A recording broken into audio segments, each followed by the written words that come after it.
एक गांव में आरती नाम की एक औरत रहती थी। आरती की एक बेटी थी जिसका नाम प्रीति था और उसके पति के गुजर जाने के बाद घर की सारी जिम्मेदारी उसके सर आ गई थी। वो दूसरों के घर में काम करके अपनी बेटी का पेट पालती थी। एक दिन प्रीति अपने स्कूल से आ रही होती है।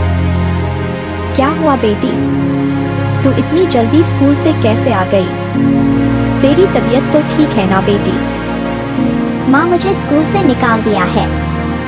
आपने 3 महीनों से मेरी स्कूल की फीस नहीं दी। टीचर ने कहा है जब तक फीस नहीं लाओगे स्कूल मत आना। मेरी बच्ची, मुझे माफ कर दे।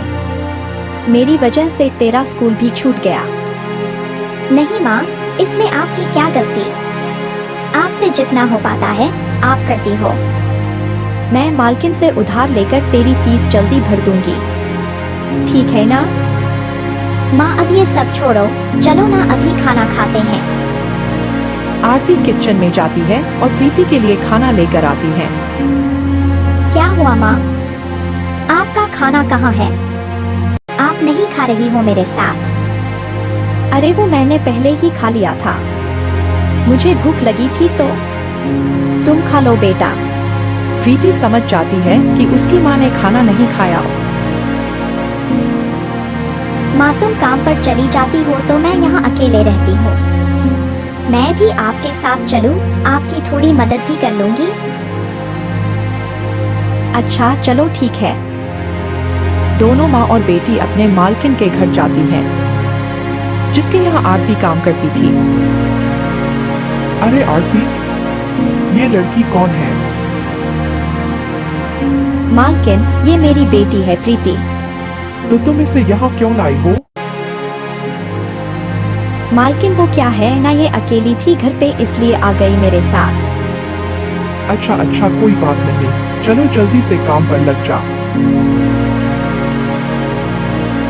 आरती काम करने लग जाती है और प्रीति वहाँ पड़ी एक बुक उठा लेती है और पढ़ने लग जाती है। इतने में उसकी मालकिन वहाँ आ जाती है और कहती है, अरे रे, ये क्या कर रही है तुम?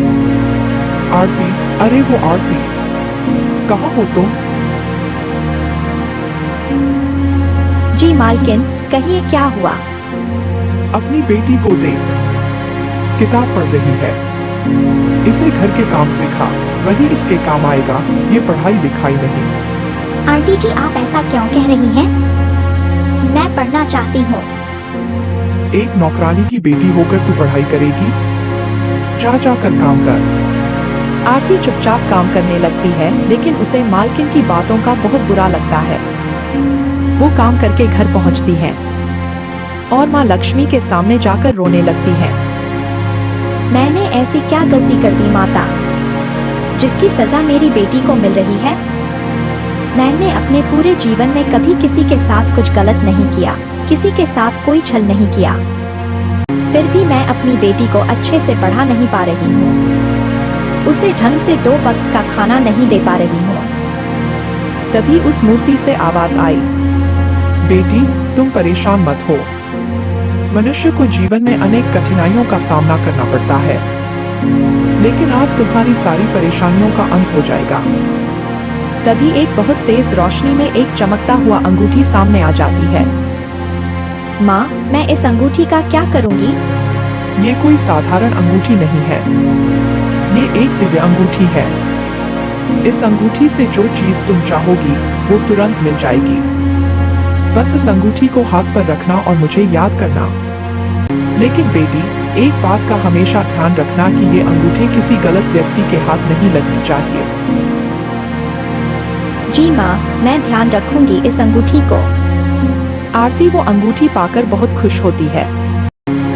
यहाँ अभी कोई नहीं है, चलो इस अंगूठी की परीक्षा लेती हूँ। आरती अंगूठी को हाथ में रखकर माँ लक्ष्मी जी का ध्यान करते हुए अच्छे खाने की कामना करती हैं। वैसे ही एक टेबल पर लजीज खाना आ जाता है। आरती और उसकी बेटी पेट भरकर खाना खाती हैं और चैन की नींद से सो जाती हैं। माँ, आप इस अंगूठी की मदद से मेरी स्कूल की फीस भर दो ना, ताकि मैं फिर से स्कूल पढ़ने जा सकती हूँ। हाँ मेरी बच्ची, मैं अभी इस अंगूठी की मदद से तुम्हारी फीस का इंतजाम करती हूँ। आरती फिर से माँ लक्ष्मी का ध्यान करती है और पैसों की कामना करती है और उसे पैसे मिल जाते हैं। वो उन पैसों से प्रीति की फीस भर देती है। उस अंगूठी की मदद से आरती ने वो सब हासिल कर लिया जो उसे चाहिए था। इसके साथ ही उसने अपने लिए बहुत सारी गाय खरीदी जिनका दूध निकालकर वो बेचने लगी। थोड़े ही दिन में आरती की गरीबी दूर हो गई और वो अमीर हो गई। उस अंगूठी की मदद से वो निर्धन लोगों की मदद करने लगी। लेकिन गांव के कई लोगों को ये बात खटकने लगी और लोग आपस में बात करने लगे। अरे जीजी, इस आरती के पास ना जाने इतना धन कहाँ से आ गया। कल तक तो इसके पास खाने को कुछ भी नहीं था और अब देखो सब है इसके पास। बेहन जी, आप सही कह रही हैं। कुछ तो बात है, हमें इसका पता लगाना ही होगा। दोनों देवरानी और जेठानी मिलकर आरती के घर की निगरानी करने लगी और एक दिन उन्होंने आरती को उस अंगूठी का इस्तेमाल करते देख लिया।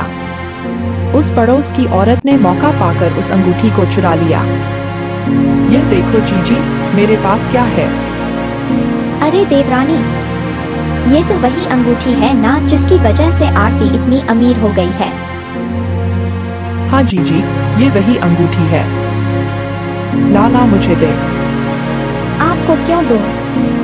इसे चुराकर तो मैं लाई हूँ ना। लेकिन बड़ी तो मैं हूँ ना। इस घर में जो चीज आती है वह सबसे पहले मुझे दी जाती है। इस बात को लेकर दोनों में लड़ाई हो जाती है और मारपीट हो जाती है। लड़ते लड़ते दोनों को काफी चोटें आ जाती हैं, जिसकी वजह से वो बेहोश हो जाती हैं। इधर आरती को अंगूठी नहीं मिल रही थी जिसकी वजह से वह काफी परेशान थी। वह घर के आसपास अंगूठी ढूंढना शुरू कर देती है। तभी उसकी नजर बेहोश पड़ी उस औरत पर जाती है तो उसे नजर आता है कि देवरानी के साथ साथ उसकी जेठानी भी बेहोश पड़ी हुई है और देवरानी के हाथ में वही अंगूठी है। अंगूठी को पाने के चक्कर में यह जेठानी देवरानी आपस में लड़ रहे हैं। ऐसे तो बहुत से लोग इस अंगूठी को पाने के चक्कर में लड़ाई कर सकते हैं। मैं इस अंगूठी को ही खत्म कर दूंगी, जिससे सभी का लालच ही खत्म हो जाएगा।